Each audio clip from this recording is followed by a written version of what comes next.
wato wi adama to maayi ɓe ballini ɗum dow leeso man ɗo inde man wato hande janasa kanko ɓe hoore maako oɗo dow maago bo leeso man go inne jinasa jam on wiyete janais ɗum ngendam ɗiɗaɓa har ɓi adama ɓawo o yeeɗi er duniyaru o yeeɗi tan er habrire maako er barzahu o renadal ngal ɗum hunde yurunde o sendira ɓe ko inno er duya fuu na dow yiide maako yo ɗum ɗo jongiti dow kala gooto men fuu en ɗo husitito er man wala waaju ɓuri ɗum to o maayi ɗo ko woni dow julɓe allah ɓe ngiwa mo ɓe kasna mo kimmiɗini ɗum bo ɓe njuula mo julde nde ɓe njuulata mo ɗo ɗum do an gomo kisndam yangada allah yangada man fuɗɗan daga nder habrire fitina majum naato o juulaka o woodi ayibe kanko julɓe allah e njuulaymo kamɓe mari ayibe ɗum fardu kifaya to woɗɓe maɓɓe huuwi kuugal man he'ani woɓɓe to ɓe pat ɓe kuwayi ɗum ɓe pat ɓe jumbuɓe ɗum hunde mawnde wato wiyete ɗum janais e ko waajoto julɗo allah bo majum wala to ɓernde ma ko yoori o tawe her goɗɗo mayata o yiya borganɗe wato no habdata be ɗeɗɗe rewade o ɗofta janais o yiya no ɓe ittirta julɗo allah e ballina ɗum nder habrire ɓe pirlita ɓe acca ɗum nden wato hande malaika en taɓɓo ɗum to latta o yaadi ɓe kuugal bongal o naati bone diga yande nde babun fil janais babuwol ɗo her wato goskiji janais aji o wi on laatuɗo on mo ragare bolle mum laati kalimawol la ilaha illallah bouhari yofti ɗum non noon o wadday jawabu man ɗo modiɓɓe tafsi modiɓɓe hadise sarhoɓe ɓe mbitemo bouhari heynitori ɓe konngol wahabu mum nabbi tanmi wargo ɗo o yiɗi bo wato acca hadise wol bo wona dow lafzu muɗum mo ragare konngol muɗum laati la ilaha illallah o wiyay noye waɗete ngam wato woodi ha hadise wol ɗon on man naatan aljanna bouhari wol wayka o sirwi o heyintori ɓe ko wahbu mum nabbi wi woodi modibbojo ɗon wato hande ɗon no maaya ɗon no wata ha istihdar wato hande ebbake dow mayde abou zoura ɗum lolluɗo yimɓe hadis nder yimɓe hadis ɓe giɗi ha ɓe longinamo kalimol la ilaha illallah sey ɓe siftori o ndikka ɓe toramo haddasneɓe hadisewol on ɓe torimo haddasniɓe hadisewol ngol ɗo man nde o yetti ha la ilaha illallah ɗo se o maayi hadisewol ɗon laqqinu mawtakum la ilaha illallah nde o yetti toon ni se o maayi abdoullah ibnu moubarak rahimahullah kayen mbo ɗon no maaya modibbojo mawɗo ɗon bo yimɓeji ɗo longinamo wakkati maayde man ɓeɗo simtira kanjum on longinkiɗo ɓe mbiyatamo wi ɓeɗo mbiya la ilaha illallah ɓe ɗuɗɗini ɗum masine o famani ɓe se o jaabi ɓe o wi isa qultu marratan fa ana ala zalika ma lam atakallam bi kalam o wi to mi simtiri nde woore ɗo ni miɗo dow maagol fanna mi boɗo e ɓolle goɗɗe feere ɗon kadi famni en modiɓɓe ko faami goɗɗo mo ragare bolle mum laati la ilaha illallah o bonanaɗo kanjum to goɗɗo tawama er julɗo allah mayata fo simtira ɗum unwan goɗɗo ƴaman e wiyata toye rasulullah kadi la ilaha illallah non noon ɓe mbi ɗum unwan man on la ilaha illallah ɗo ɗum unwan simtirago man to o wi noon ni wato o wolwi shahadatayi sakko to o wi la ilaha illallah muhammadun rasulullah to nden yimɓeji ƴami wahabu no munabbe wiyamamo useni noyi wato hadisewol wato la ilaha illallah to goɗɗo mayri simtirago naatan aljanna ɗo koɓe ƴamanimo ɗo gam haala makka ga ala murji'a ɓe hawarijinko en ɗum ɓe ɗon allah tara fayi wato hande murji'a ma ɓe mbiyata goɗɗo julɗo allah ni wala ko geddal watta ɗum to kadi kanjum ɗum wato tema ɓe ƴamanimo ɓe ɗon dow boofol wala ko geddal watta ɓi adama mo yeddi Allah mayri be geddal mangal tuuba e nder kaba'iraje o henake yangiteko se to ni hinna Allah hewtake mo malla seta annabijo sallallahu alayhi wa sallam hewtake mo khawarijin ko en bo sattini ɓe wimo mayri be kaba'iraje harminama natugo aljanna kamɓe bo ɓe sattini wato mayruɗo kaba'iraje kam kolngol wasat ko julɗo Allah jogi kam wato oɗo less muyo Allah tuuba o mayri be geddal mangal wato oɗo less muyo Allah to Allah yiɗi yaafomo wala hendanɗo hakkude Allah e jeyaɗum ɗum to jawmirawo yiɗi bo yangitamo de wato hande junubo mako jawmirawo ɗum adilijo ɗum woni ko julɓe Allah salihi en nuɗɗini wiyama wahbu munabbi ne usini mo ragare bollem laati la ilaha illallah ɗo no haala majum se o wi lattaki wato ɓe mbimo alaysa miftahul janna na ɗum lakile aljanna na omtorguel dammugal aljanna on wiyete la ilaha illallah na ɓe mbimo banni se o wi ɓe bala walakin laysa miftahun illa lahu asnan bala ɗo wato ɗum jawabu ko ɓe ndiwi a laysa ɗo wayi wa he ɗum omtorguel aljanna ba mbi ɗum lakile aljanna on wiyete la ilaha illallah se amma o wi kadi lakile mortel no noon bona wala wala ñi'e sam wato ɗum mortel no noon maɓɓita bona en anda lakile majum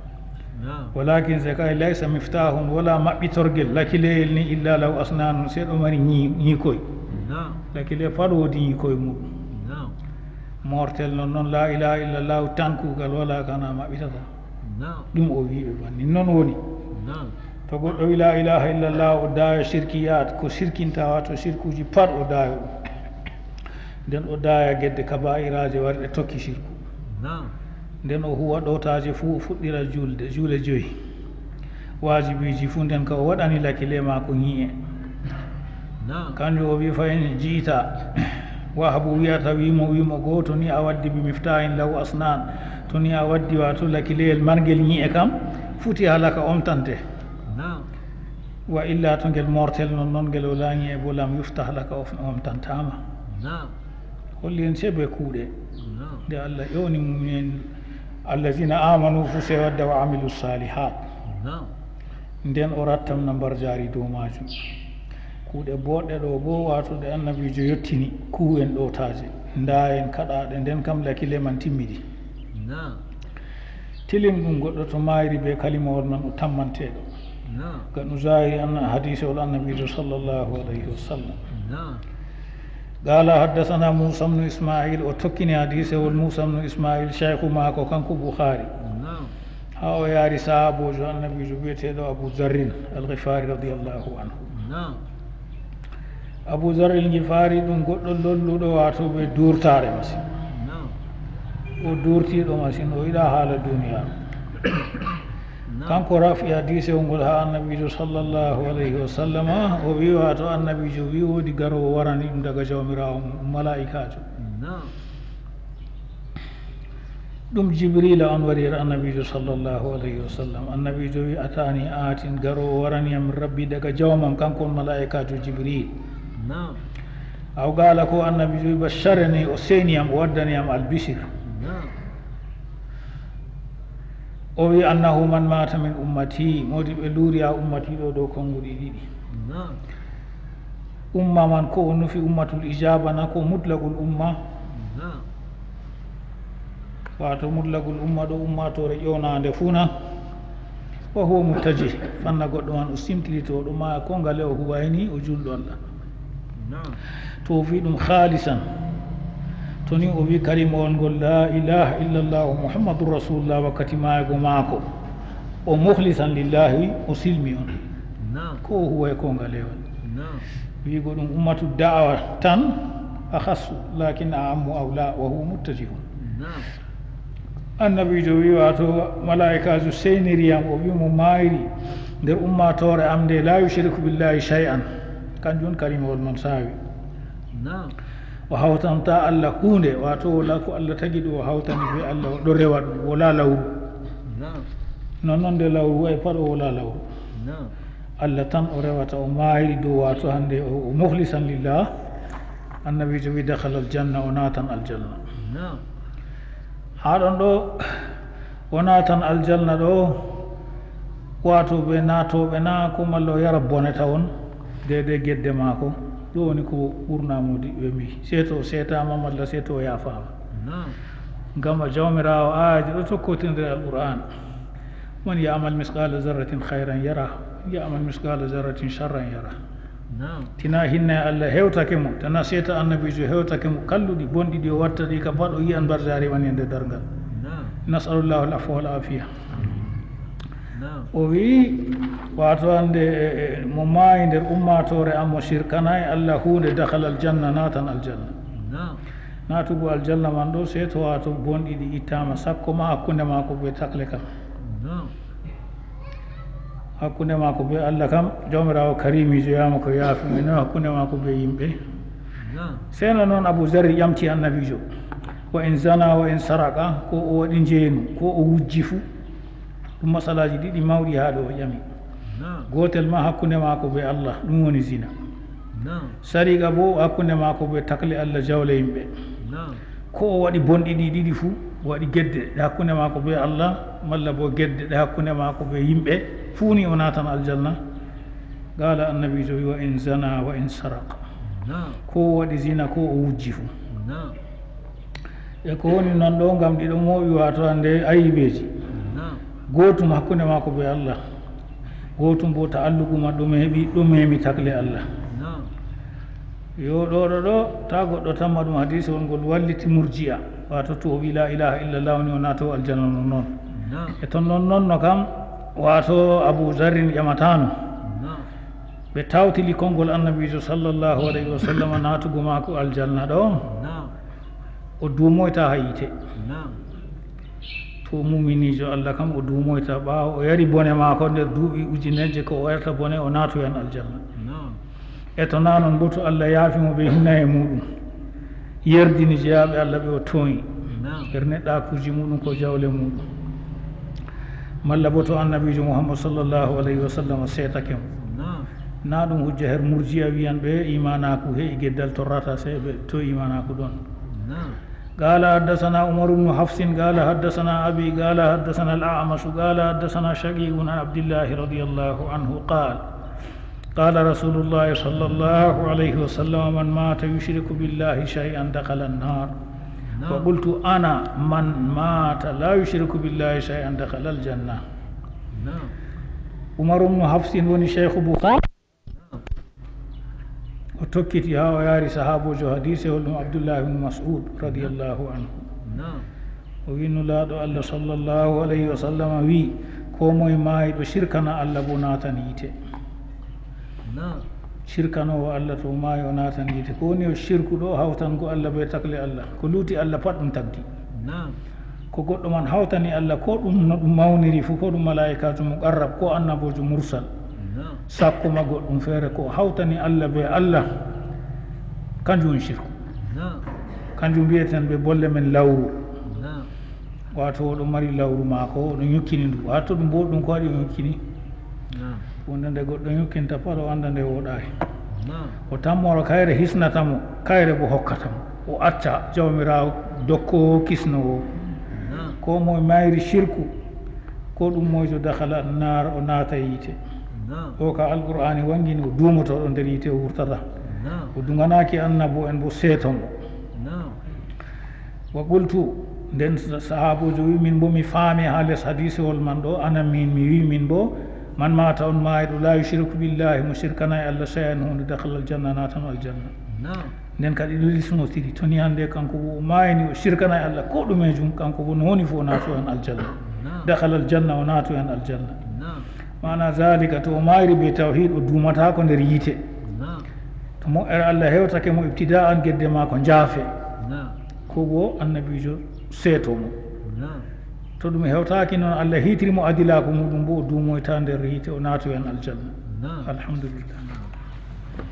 billahi min alcheytani arrajim bismillahi arrahmani arrahim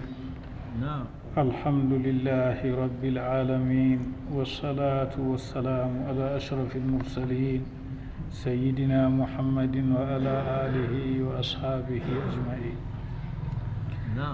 قال الإمام الحافظ البخاري رحمه الله باب الأمر باتباع الجنائز قال حدثنا أبو الوليد قال حدثنا شعبة عن الأشعث سمعت معاوية بن سويد بن مقرن عن البراء بن عازب رضي الله عنه قال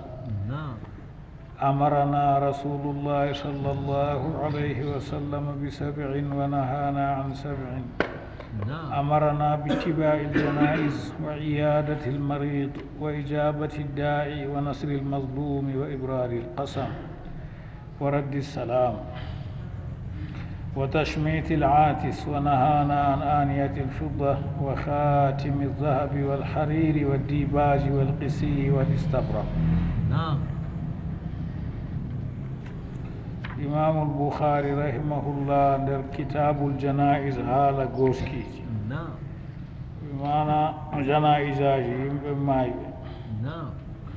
ko ɓe mbaɗante to goɗɗo maayi ɗo ko loote o yiiwe ɓurɓe haandugo be ma ko yiiwatam to o teyɗo kam haani debbo maako yiiwamo to o gorko bo o yiiwa debbo maako e to noon o waɗaaki bo yimɓe hoolaaɓe ma ko yiiwatam hanayi goɗɗo ellita dow ɓanndu maayiɗo o suddaaka to na mo maako to o yiiwaama ɗo o hasne o saawe be kasa o juule o do'ane e juulgol mi mbaɗa ihlas toranamo yaafu e hisgoyal ngada Allah o efte o yaare gabri maako o ire to accino jawdi maako man iratamo to yimɓe coli yimɓe ɗawi mballitaayi kanju handinte se jawdi maako to accino doole kanju handinte nden ñamaale maako yoɓe ɓaawa ɗon nden wato ɗaɓɓite wasiyeji maako ɓe ndongu e to yimɓe julɓe Allah mboni bo huran ɓe jawdi mum ɓe wallinde muɗum goto men fof en yaalan yande majum ha ɗo Bukhari waɗi o tarjama man umrugo tokkago janaisaji umrore nde awsa'u min al wujubi wan nadb nde tullata giɗa ɗum diɓɓe fiqhu wi ɗum fardu kifaya huwango maayiɗo to julɓe Allah senniɗo huwini junugo man ƴeftake yewi wato itti dow julɓe fuu to ɓe pat ɓe kawti ɓe ngeeɓi ɗum bo ɓe pat ɓe kooyi junugo ɗoftugo maayiɗo woodi mbarjaari ɗuundi annabijo tindini ɗum e nokkuure wonde feere en ngaran dow maajum to goɗɗo juulo e maayiɗo ɗofti o irama ɗo heɓi mbarjaari qiratani ɗo ƴamanuma qirat no foti o wi fotan gootum fu ba hoseere uhudu mawnugom o tedduɗo hani julɗo Allah wato andi suklana ɗum ngam heɓa mbarjaari e bo ɗum siftinira ɗum lahira mum to goɗɗo maayi hani ɓi adama wiyata se bandirawo malla bo se anndaɗo malla se wato lolluɗo tedduɗo julɗo Allah fo hani wato suklane ɗum Imam Bukhari waddi hadise ol dow ɗatal cheikhu mum mo somete Abul Walid ha o yaari sahabojo wiyeteɗo Bara'u ibnu Azib radiyallahu anhu Bara'u winulaɗo Allah sallallahu alayhi wa sallam umri min gikuji 9 o haɗi min bo gikuji 9 umrore nde o umri min nde wato hande ɗum fu ɗum tammi wargo deftere nder babuji man ko ndeɓani umroje man min kuwa ɗum o haɗi min bo non noon o umri min tokkago janaisaji julɗo Allah to maayi wato hani julɓe Allah tokkamo bi mana ɓe kuwanamo ɓe tokkamo ɓe uwoyamo ta goɗɗo herora ɓe sooba mum ko bandum tan janan naka to maayi o falata ɗum nano annabijo ka umri julɓe Allah kam fu wotu o umri en tokkugo janaisaji wato hande wi adama to ni hande maayiɗo en kuwana ɗum en giiwa ɗum en kasna ɗum en juula ɗum en uwa ɗum wato waɗanɓe noon yiwanɓe moɗo handuɓe ɓe ma ko on heedata ɓe majum na ɓe laara woggi wowo man ɗon ha fattude tun kanko yiwata maayiɗo ɗum ko handayi ko ɓuri handugo kam teriɗɗiraɓe goto mo arti fuu sakitiɗo yiwa oya to o wawata heedira e maako yimɓe nasiha yimɓe ɓe maako maayiɗo to ɗo waali ɗo ko suddutugo laara yeeso maako hanayi en tammi wargo dow majum amma to o yiwama o hasnama yettago laara mo wala ayiɓe annabijo umri e gikkuji joweeɗiɗi o haɗi joweeɗiɗi gotel kam tokkago janaisaji toni hande goɗɗo maayi kam hani julɓe allah suklanamo ɗum umrore annabijo sallllahu alayhi wa sallam ɗon nder julɓe allah geeɓiɓe ɗum nden to ɓe mayrama ɓe cuklo masine yimɓe bo andanɓe ɓe tokkata janaisaji nden to ɓe mayrama ɗo mo ɓe ƴoni fo yahata kamɓe mbaɗi ɗum aljazau min jinsil amal nonnoon wa iyadatil maridi hofnoygo ñawɗo goɗɗo ñawɗo ɓi adama yillo laaramo do'anamo har o waali juuro mo wato hande do'anamo wiyamo ñawmako man o ummoto her maako ɗo yelanamo ɗum hollamo bo ñaw julɗo allah ka ɗum gufranu junub ɗum farago junuba on seyna naada sewore nder ɓernde maɗa to ɗum bo ɗum baɗete ɗum ɓi adama yillani ñawɓe hofnoya ɓe laarano ɓe mbayi wa ijabati da'i noon notago ƴowniɗo to goɗɗo ƴowni goɗɗo her walima wato ɗon bo o yaha walima baɓangal o ɓangi wato hande o waɗan walima wato o ƴowni goɗɗo yahan wato ɗum wajibi o yaha woɓɓe wi ko o suumiɗo o yaha o waɗana ɓe do'a sakko to o suumaki sey to lattake ha walima man munkari ɗon toon ɓe gaɗan gamarle wato hande ɓe kawta worɓe ɓe roɓe ɓe gama ba irin jamanuji watta ɗo kadi o yahata to wood bawɗe ma o haɗa ɓe to ni worɓe ɓe roɓe jillidiran wato ɗum haram ɓe mbaɗan kuje karamɗe kam o yahata haram ɗum haɗimo yaago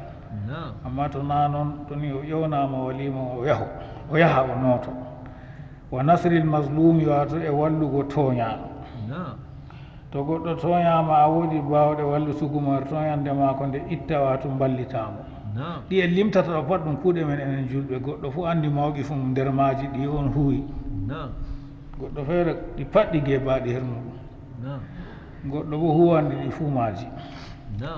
to janaija waɗi ɗo o tokkoto to ñawɗo waɗi ɗo na hinmo o andi o yillan o yaha o laaroya ñawɓe her mbaali nonnoon wato to ɓe ƴewnimo her walima bo o nototo o yahan to goɗɗo tooñaɗo bo o wawi wallutugo ɗum ha tooñande nde itta bo o wallitan ɗum goɗɗo wala ko falti ɗum ɓe umrore nde to goɗɗo falta e umrore annabijo bo andi ɗo kam kadi ragare suratu ɗo wonno surniri falyahdari alladina yukhalifuna an amri an tusibahum fitna e noon noon wa ibraril qasami barrinago hunayere wato barrinago hunayere ɗo goɗɗo hunake farrima be allah se mbaɗanamo kaza a wawi ɗum bo useni ta do'u hunayere mako o hefa waɗanmo o fanima be inde allah o hunake se mbaɗanamo kaza a wawi wadgo hunde man wona ɗum haram wato ta accu hunayere mako waɗa hinsu o hefa kam mballitamo huwanamo ko o wiman ɗo wa raddi salam e jabgo kofgol ta ɗayinu julɗo allah silminama a notata malla o hofne a notata wato annabijo yecci en bani nde kuuje ko umri en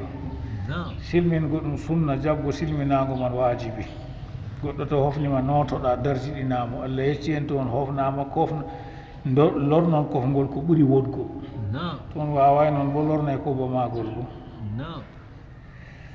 wa tashmitil atis noon sammitango ɗisluɗo goɗɗo to ɗisliɗo o wi alhamdulillahi mbiyamo yarhamuka llah yo kuujeji ɗo ɗiɗo horgotiri be mustahabbat be wajibat ɗiɗo man ɗo ko woni har julɗo allah kam o heeɗita nonnoon o wayna ɗi joeɗiɗi fu ɗi timmi to woodi maayiɗo ɗo oɗo sukla acca sungullaji maako yaha juuloya on man tokka ɓe yaha to iroya on ma oɗo waɗana walla se sobajo maako ñawɓe waaliɓe er l'hôpital ji useni wonde o numata o yaha o laaroyaɓe o do'ana ɓe yamɗuki o naada sewore to ni hannde woodi goɗɗo mo hokkata hadiya oɗo waɗa ɗum no o meeɗay e noon noon to ɓe yewnimo walima wato hannde oɗo yahana ko malla o yehi ngam wamarde ko yarano to nonnoon to ni goɗɗo tooñaɗo ɗon o andi wato on man ɗo ɓe jambi ɗum on o wawi bo ko bolle maako ko ta wato o salaki ɗum o waɗi wato hande o waɗi noon na goɗɗo silminomi ko o lesɗo dow maako o teddini kofgol on man o hofni ɗum na goɗɗo ɗisli o sammitani ɗum na kuujeji jaweteɗi ɗi kanji moɓata bardari e lahira ونهانا النبي جهدي أن كوجي جويدي دي قوتل يعني هذا كوجي جويدي دي ما أمي بخاري من يندني واتو بسحو من لبو شيخ ماكو من هياتي دو جويغو لمتي ɗum mayasi waɓɓorago jalala sardi ɗum jalala wato siliki woodi ɗum ɓe mbatta dow kirke ɓe mbiyata ɗum jalala wato hande goɗɗo wa'ira ɗum nden leppol man ɗo ɗum leppol landi kanjum on mayasir o waɗay ɗum ha ɗo ko o limti ɗo pat ɗum kujeji wato rafahiya goɗɗo fantina wato hande fawneji machine ɗi fawnortake o gorko on wato hande o fawnora kañiri o fawnora siliki ɗum fawne rewɓe ونهانا النبي جهادي أن آنية كاكي الفدة شردي وإلى فيرجي مودم فو سردي فيرجي سردي دون وصودا كانجو يردتا كانكو يمبه وɗo ما ويلو هيرتاغي وخاتم الذهب بهلا غاري كانيري كلا غاري كانيري دغانتا goɗɗo gorko se debbo nden ɗum masabɗinama e worɓe hannde waɗanɓe senji wato ooli ɓe mbaɗa ba oole ni ha dande ɗum kañeeri gorko bo ma ɓe annda ɗum walla bo ɓe anndi ɓe dunni ɗum ɗum haram wal harire e ɓornugo limse siliki ɗum inde engilisre ɓe harrafni ɓe fulfulde men wala mo annda siliki kanjum on landi en wiyata ɓe fulfulde gorko fawnortako ɗum waddi bage fu ɗum nonde majum tekkundi man wiyete noon wal qisiyi fu ɗum noon ɗum tati fu istabragu be qisiyu be dibage be mayasiri fat ɗum nonde majum qisiyi ma lencitama ha nokkure wuro feere on ɓe sañanno ɗum toon wal istabragi be istabragu wato hande fu ɗum dibage ma ɗum siliki holli en na ɗum fawne gorko limseji jamanu ɗe en ɓornata ɗo heɓgo haqiqa man catɗum limseji ɗum banga en annda ɗum ɓe jillata e mbaɗa sat ɗum latta silika ko wonno asli mum gilɗi on woodi ha allah yiniyam har jahale ɗo gese leɗɗe majum leɗɗe man qas wiyete dudul qasdi ha sharqu asia lusta to mi yino gese man ɗuɗɗe masin ɗum gilɗi waɗata ha leɗɗe man wato waɗa bana to goɗɗo mawni ha ladde andi asora gilɗi asora ɗon wato waɗa suuɗi ni wato bana gilɗi asora dow leɗɗe man ɗuɗɗum kanjum ɗum ɓe ittata kadi to ɓe itti ɗum ɓe yara ɗum e ɓursorde e ɓursa ɗum ɓe saña wato limse man ɗe wiyete hariri wato ɗum hunde tilimde ha ala kanjum ɗum wato sari a haɗi goɗɗo julɗo gorko fawnoro ɗum holli en gorko ka se ñakkino ngam haala jihadi ta o warta wato ɗerewngel wato hande o wawata tawigo taaku ɗum ka ɗum fawne rewɓe حدثنا محمد قال حدثنا عمرو بن أبي سلمة عن الأوزاعي قال أخبرني ابن شهاب قال أخبرني سعيد بن المسيب أن أبا هريرة رضي الله عنه قال سمعت رسول الله صلى الله عليه وسلم يقول حق المسلم على المسلم 5 رد السلام وعيادة المريض واتباع الجنائز وإجابة الدعوة وتشميت العاتس تابعه عبد الرزاق قال أخبرنا معمر ورواه سلامة بن روح عن أقيل البخاري هو حديثه الأتال شيخ محمد ويتاي محمد موي مودي حديث لوري دum moy jo be wi dum zuhli wobbe wo wi dum tinnisi moy fu be fu jamu o tokkiti do sheikhu en ma ko o yaari sahabojo hadise wal abu hurayra esirawo ma ko fillir ma ko saidu do tabi abu hurayra sayib o goto nder modiɓɓe madina joweeɗiɗo anndaɓe kanko man ɗo wato o saabu taabi'ijo mawɗo kanko filligol ha abu hurayra e esiko radiallahu anhu abu hurayra rafi hadise o wi nani nulaaɗo allah sallllahu alayhi wa sallam ɗo wiya haqqe julɗo dow julɗo kam 5 ɗikuuji 5 wato ko lismake o waɗana julɗo bo maako kam haqqeji 5 wato ɗo wajibini julɗo dow julɗo allah haqqeji ɗi 5 woɓɓe ha riwaya feere riwaya muslim waɗi 6 isa stansahaka fansala to ɗaɓɓitirima nasiha ko nasihanama 5 man ɗo to ani kadi julɓe ka pat mbaɗa be muɗum ɗiɗo 5 to ni a waɗayni wato a rammiɗi ar hakke maako ɗo bo ɗum nder junuba kadi raddu salam to o silminima kam jaɓa silminago ta ɗaynumo ngam o wala malla o ñawɗo malla o jawniɗo to o hofnima ɗon jaɓanamo silminago ɗum haqqe mako wa iyadatul marid nonnoon to o ñawi bo kofnoyamo ta mbiya se banda malla se tedduɗo marɗo daraja aa julɗo kam o ñawɗo kam kofnoyamo wato hofnugo ñawɗo ɗo bi mana laarugo mo no o wayi do'anamo allah yamɗitinmo naada seyore nder ɓernde mako no wawi fu to be kalimaji muɗum to be hadiya muɗum kalimaji man do'ango mo ummo har ñaw mako hollugo mo bo allah yaforto junubaji mako ɓe mbaldi mako ndi to o wi wattiba'ul jana'is non tokkago jana'iza bo to o maayi bo ɗofta jana'iza mako o julɗo no woni fu tata wi se wayne malla se andaɗo wa ijabatu da'wati non notago ƴownandu mako en ɗon giya mo ƴowni annabijo fu annabijo ɗon nooto ehe to ni o ɗaɓɓiti jaa her mako nootoɗa jaaha wa tashmitul atisi kuuje pamare ɗe jaweteɗe kanjum mo e mbar jaari non to o ɗisli a wiyata o ka wala julɗo ɗisluɗo a nani wi alhamdulillahi fu mbiyamo yarhamukallah sammitango boukhari waɗi mutaba wangini ɗo kanjum waɗi woɓɓe wi ɗum tinnisi on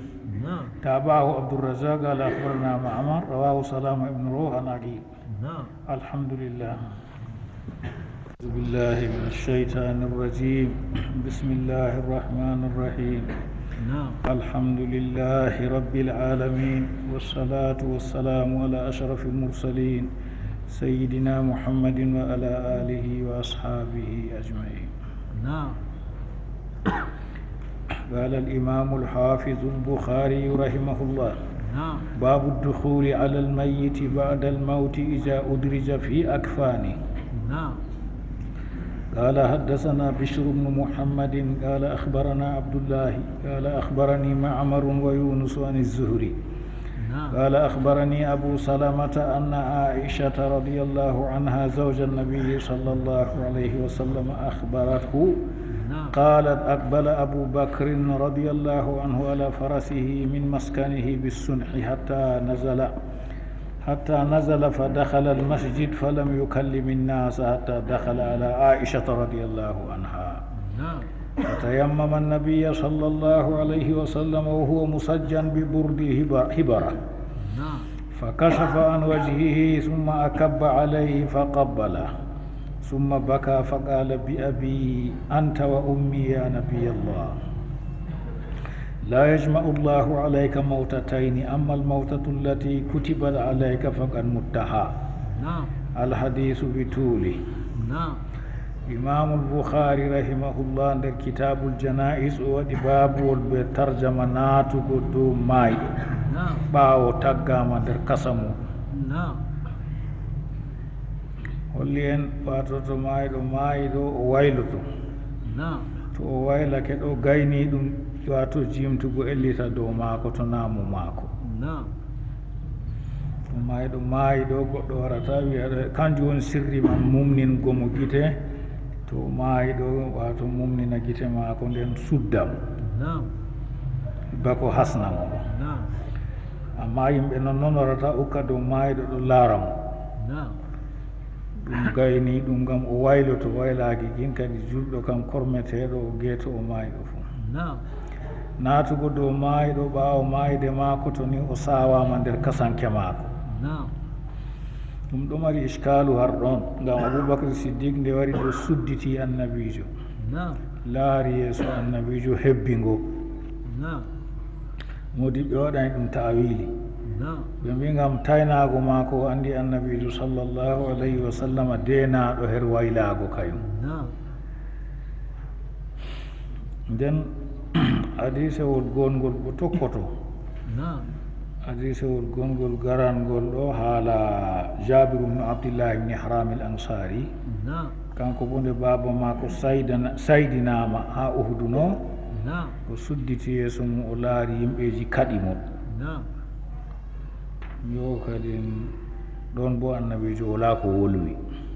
tawaɗo ha ɗon wi'ayi wato hande koɓe kaɗanimo jooɗi bo siru nandi ba haade maɓɓe man ɗo nde sawaba nonnoon ousmane ibnu mas'un bo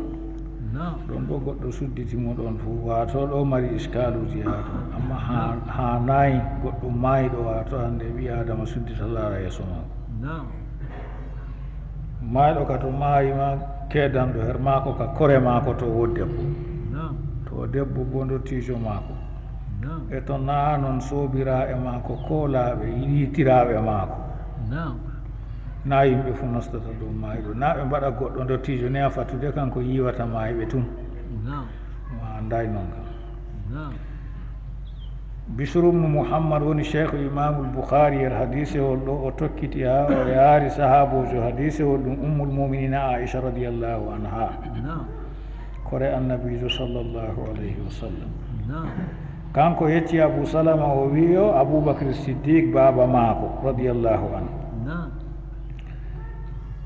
ɗon no do puccu mum iwi ha kawe Madina woodi nokkure wiyetende Sunh Aboubacry Siddiq ɗo mari ha saare ha ton ehe min maskanihi wonorde maako ko hoɗorde maako ha Sunh o te'ani yimɓe majum oɗo esiri be maɓɓe o iwi toon wato o accino annabijo ñawɗo on o yehi laruji maako toon kadi bako o warta o tawi annabijo maayi nden o jippi nde o wari o jippini o ɗuɓe puccu maako ha o wari o jippi o nasti juulurde o wolwana yimɓe ɗo mofti ɗon Umar ibnul Khattab ɗo hoolana woɗɓe ɗo wiyata goɗɗo wiya annabijo maayi to goɗɗo wi annabijo maayi annabijo yeitoto wato ande na o maayi ni Umar famayno o maayi o taƴan wato hande juuɗe nafiki en kosɗe nafiki en oɗo wiya banni Aboubacry Siddiq wolwanaymo wolwana yimɓe sam ha waɗi naati e suudu Aisha ɗum ɗim debbo annabijo hatta dakhala ala Aisha radiallahu anha ha o naati er ɓiyiko Aisha radiallahu anha ɗon annabijo maayi her suudu Aisha nde o wari bo o wolwana Aisha fatayammama annabiya sallllahu alayhi wa sallam o nufira annabijo waali suddaɗo tayammama lunga wato qasadahu o nufira annabijo oɗo ha wa huwa musajjan bi burdi hibara annabijo ɗo suddorama be limse hibara wato ɗen nonde muɗum wato ande dollirije wato limse wato fawnaɗe limse yaman ɗe tilimɗe sa'iman limse tilimɗe masin wiyete hibara denoje ni ɓeɗo suddiri annabijo oɗo waali o maayiɗo fa kasafa an wajhihi ɗo on woni haala o hunci yeeso annabijo o sudditigo to Bukhari waɗi ha tarjama ɗo ija udrija fi akfanihi ɓe mbi suddara nde nandi bana kasa e bo annabijo sallllahu alayhi wa sallam yaake mo denaɗo sanjatako holara nde waɗi o sudditi yeeso ngo bo hande gaabi ɗi o tawi nder juulurde Umaru ɗo wiya annabijo mayayi nde o sudditi o yini o anditi annabijo maayi summa akabba alayh se o heppido annabijo fa qabbalahu o hebbi ɗum hebbugo maayiɗo bo waɗatake se annabijo on tan se annabojo ngam tammago baraka muɗum na goɗɗo fu barkiɗinirde o hippido annabijo go o hebbi ɗum goɗɗo hebbata ko maayiɗo fu wiyaga o modibojo malla o tedduɗo goɗɗo aa se annabijo tan ngam sahabo en loray mbaɗi ɗum ɓaawo ɗon wala mo maayayi ɓaawo ɗon summa baka o woyi ɓe gonɗam se o wolwi o wi bi abi anta wa ummi ya nabiyallah la yajma'u llahu alayka mawtatayni amma almawtatu allati kutibat alayka faqad muttaha o wi banni mi sotorima baaba am e daada am ɗum biyol arab en yo na ɗum hunde ukkotonde en andi bo mayiɗo kam sotata geeto mi sotorima baaba am e daada am ya annabijo Allah o wi banni ɗum biyol arab en wiyata Allah moɓantama mayarle ɗiɗi dow maɗa amma waade nde Allah farliɗini dow maɗa windi kam haqiqa a maayinde oɗo modi ɓe hadise wi ɗume o wi ɗon mayle ɗe ɗiɗi ɗo ɓe mbaɗi tawili majum wato o tawi gaabi ha yaasi woɓɓe ɗo mbiya annabijo lortoto maayayi nden nde o yi o maayi Allah windanayi mayarle ɗiɗi dow maɗa mana zalika goɗɗo fu mayande ɗiɗi woɓɓe wi tawili man kanjum on ɓuuri awla to maayi wurti duniyaru ɗo to yahi habrire to irama ɗo yeeɗitine deydey ƴamtore ƴamte nden mayne to annabijo sallllahu alayhi wa sallam kayem wato hanne gafara llahu lahu ma taqaddama min zambi wa ma ta'akhkhar to ɗo ni ɓe mbi woɓɓe o mbi aa o maynatama o mayna sharia maɗa an ka a maayi amma sharia maɗa mayata amma waade nde allah seni ɗo farliɗini dow ma ka haqiqa a maayi nde noon jawmirawo wi ha alqur'ani naka mayi toon o wiyata abou salama wi kanko on haddasni ha aicha o wi ibnu abbas yecciyam radiallahu anhuma anna aba bacre radiallahu anhu haraja wa umar radiallahu anhu yukallimu nnas yaake o wurta suudu annabijo cuniɗo kanko aboubacre siddique o boyɗo ɓanni o wurti o tawi umar ɗo wolwana yimɓe ɗo wolwana yimɓe bolle ñaɗɗe bo ɗo wiya yimɓe mo wi annabijo maayi fu o accata ɗum oɗo ɗo fika fayi to hulgo fitina o wi aboubacre siddique nde wurti go tawi umar ɗo wolwana yimɓe aboubacar ɗo wiyan umri mo jooɗa wimo ɓanni o sali wimo ijlis jooɗa fa aba o sali holli en to masibo waɗi yimɓe mbemboto to kadi ɗum ɗo ɗo umar ubnul khatab yaake man ɗo metti monafiki en ɗo nder julɓe allah ɗo wolwa annabijo yeeɗi tan wato lortoto ta'a kosɗe nafiki en oɗo wiya banni mawnirajo sahabo en aboubacre siddique ɗo wiya mo jooɗa fa aba o sali jodgo fa qala o wimo ijlis o lori o umri mo fayin fa aba o sali jooɗo aboubacre siddique tashahhada aboubacre radiallahu anhu aboubacre siddique sewata nde fuɗɗi hudbugo o waɗi tashahhud bi mana ashhadu an la ilaha illa llah wa ashhadu anna muhammadan rasulullah nde o fuɗɗi hudbugo go yimɓeji pat kusitani mo acci umar go famala ilayhi nnasu wa taraku umar yimɓeji pat miili ar bolle aboubacre siddique ɓe kusitani mo kadi ɓe acci umar wato holanannoɗo yimɓe o wi her bolle maako man ɗo kalimaji ɗi amma ba'du faman kana minkum yabudu muhammadan sallllahu alayhi wa sallam fa inna muhammadan sallllahu alayhi wa sallam qad mat wa man kana yabudu llaha fa inna allaha hayyun la yamut qala allahu taala wama muhammadun illa rasulun qad khalat min qablihi rusul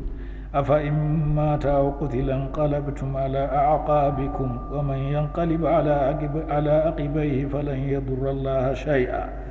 وسيجزي الله الشاكرين o hutbi o jangi aya suratu ali imran nder hutba maako o wi ɓaawo ɗon mo lattino ɗon no rewa muhammadu sallllahu alayhi wa sallam ka fu muhammadu kam maayi haqiqa maayi kalima mango ɗo wolwi ɗo allah won deweteɗo nanne laaɗo allah mo lattino kayam ka ɗon no rewa muhammad sallllahu alayhi wa sallam fu yo muhammadu kam haqiqa maayi on lattinoɗo dewannoɗo allah bo allah seneɗo kam geweto mo maayata min kalimol tawhid o hulbiri ɓe kirrita waade nde wala ko sottinta ɓe dow islam annabijo ko yettini nelal on hotani jawmu sey o waddi aya tan jawmirawo ɓangiɗo wi ha alqur'ani muhammadu o wona koyna o nulaɗo on haqiqa bo nulaɓe ɓeɗino yeeso maako won nulaɓe ɗon no ɓe maayi noon kanko bo to o maayi ko o mbarama on lortoto do teppe moɗon on kufran ko moye lorti do teppe mo hufri jawmirawo kam ɗum torroyta diina allah ko ɗumejo allah warjoyan gettowo bo o jangi aya ko banni nde o jangi aya ka abou salama wi honorago inde allah fa wallahi laka anna annasa lam yakunu yalamuna anna allaha anzala al aya hatta talaha aboubacrin radiallahu anhu honorago inde allah anumma yimɓeɓe ɓe janggayno ka sam bana ɓe ɗon no ƴaɓɓa ka sala ɗum findini ɓe masine honorago inde allah wallahi wato hande yimɓe anumma ɓe lattayno ɓe ɗo andi allah sini o jippinno aya ka o jangi ɗo hande aboubacre siddi jangi ka nde o jangi ka e pat ɓe sammiti ɓe jangi ka fatalaqaha minhum nas yimɓe taɓɓi ka her ma fama yusma'u basharun illa yadluha yimɓe tawaɓe toon pat nanaka koye naɗo janga aya ka 104 aya Al-Imran holli en tawhidi won hoore masibo wala ko yetti hen duya ɗo bamade annabijo sallllahu alayhi wa sallam wade nde he'ay nde saklaɓe ha ɓe acca tawhid to nde wari o wolwani ɓe bannigo e pat ɓe sammiti ɓe jangi aya goo ɓe andi allah won geeto duumiɗo mo mayata kanko on deweteɗo wahdahu la sharika lah muhammadu ɗum nulaɗo allah yettini nelal allah nde timmini bo hotani jawmum قال حدثنا يحيى بن بكير قال حدثنا الليث عن عقيل عن ابن شهاب قال أخبرني خارجة بن زيد بن ثابت أن أم العلاء امرأة من الأنصار بايعت النبي صلى الله عليه وسلم أخبرته أنه اقتسم المهاجرون قرعة فطار لنا عثمان بن مظعون فأنزلناه في أبياتنا فوجئ وجعه الذي توفي فيه فلما توفي وغسل وكفن في أصوابه دخل رسول الله صلى الله عليه وسلم فقلت رحمة الله عليك يا أبا السائب فشهادتي عليك لقد أكرمك الله فقال النبي صلى الله عليه وسلم وما يدريك أن الله قد أكرمه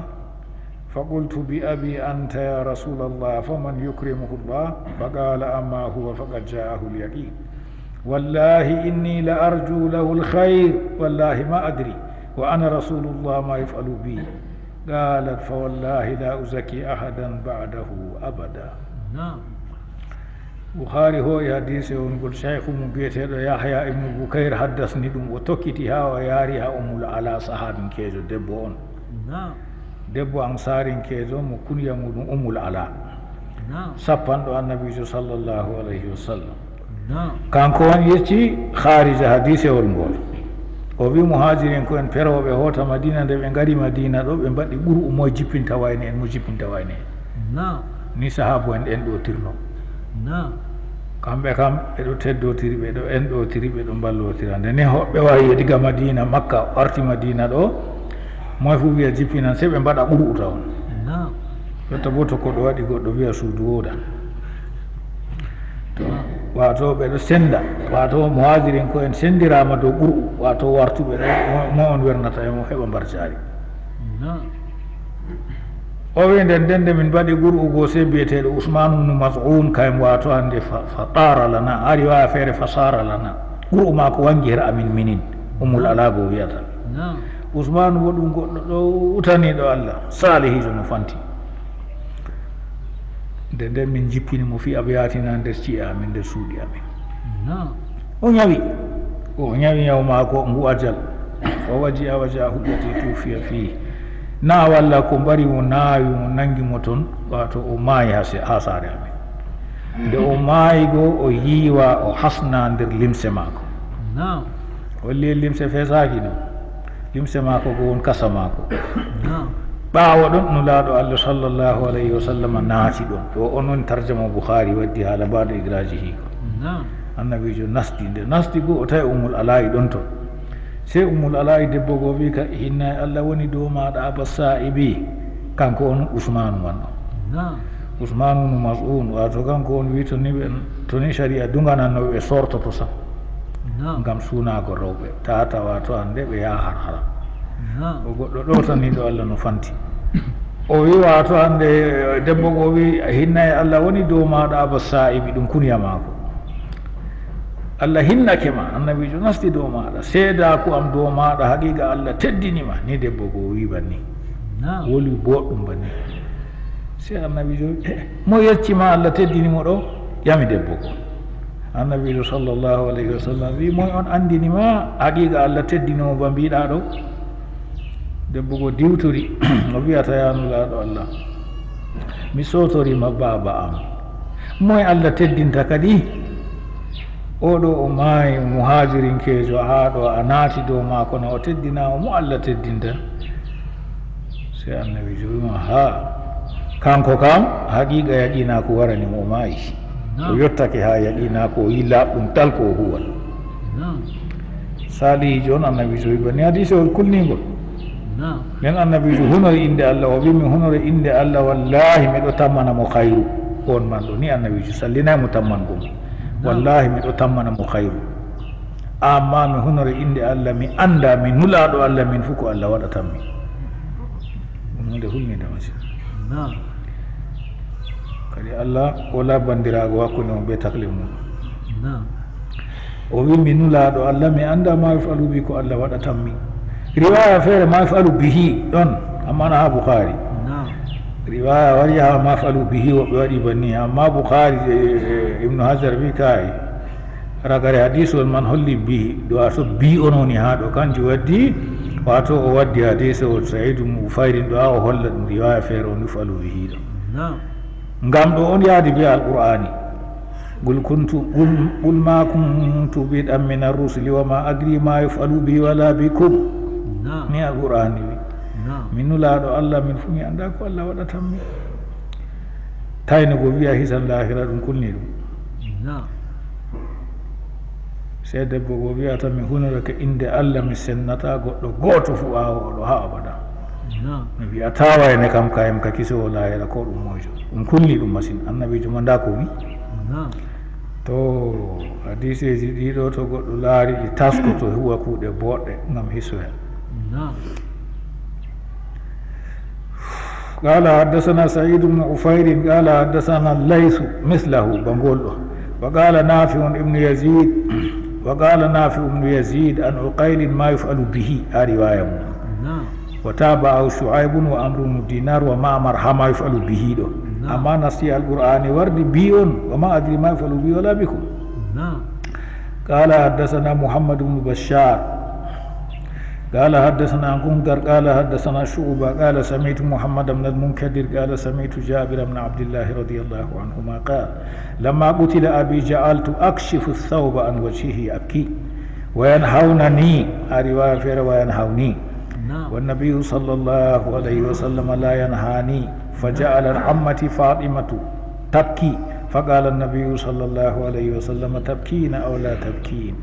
ما زالت الملائكة تظله بأجنحتها حتى رفعتموه تابعه ابن جريج أخبرني ابن المنكدر سمع جابر رضي الله عنه نقول بولو حديث الجابر البخاري هبري نقول أصل شيخ محمد بن بشار جابر بن عبد الله بن حرام رضي الله عنه عن والديه وفين بابا ماكو سيدنا ها أهدو o wi mi fuɗɗi miɗo hunca limse sudditaari yeeso maako mi woya ɓamta limse ni o laara to o ɓamti fuu ɓe kaɗa mo to o sudditi ɗo tawaɓe ɗon kaɗa mo suddutugo to on winoma iskalu nan ɗo waɗo ma ɗi giban limse wato hande sayduɗo ka limse muɗum kasanke muɗum ba taggaɗo nder kasama annabiyu sallllahu alayhi wa sallam ɗon ton o haɗayiyam kanko ɗo bo ɓe mbi he o haɗayimo bona o haɗay ɓeya bo ba o ɗirri ɓeya on ha haade majum haɗanɓe mo ɗo o wiya ko kaɗon ton mo o wi goggo am faɗimatum derɗirawo abdoullahi ibnu haram goggo am faɗimatu ɗo woya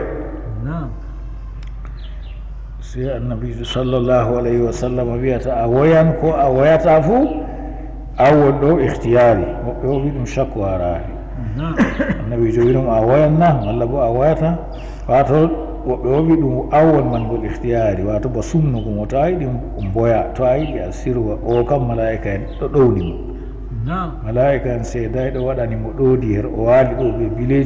bileji maɓɓe ha on ɓamtimo ar o woni ɗo ni ko annabijo seyniri ɓe haala maako ibnu jurayji waɗi mutabaa qala akhbarani ibnu lmunkadir annahu samia jabir ngam radiallahu anhu har hadise on gol to kadi koɗi fayɗi hadiseji man tati fu ɗo goɗɗo warata suddita mayiɗo laara malla nasta dow maako non sey to ɓe kasnimo ɗo suddi alhamdulillah الذي لا إله إلا هو الحي القيوم ونتوب إليه اللهم إنا نسألك الخير كله عاجله وآجله ما علمنا منه وما لم نعلم ونعوذ بك من الشر كله عاجله وآجله ما علمنا منه وما لم نعلم اللهم ربنا آتنا في الدنيا حسنة وفي الآخرة حسنة وقنا عذاب النار آيات الكرسي بيزيدو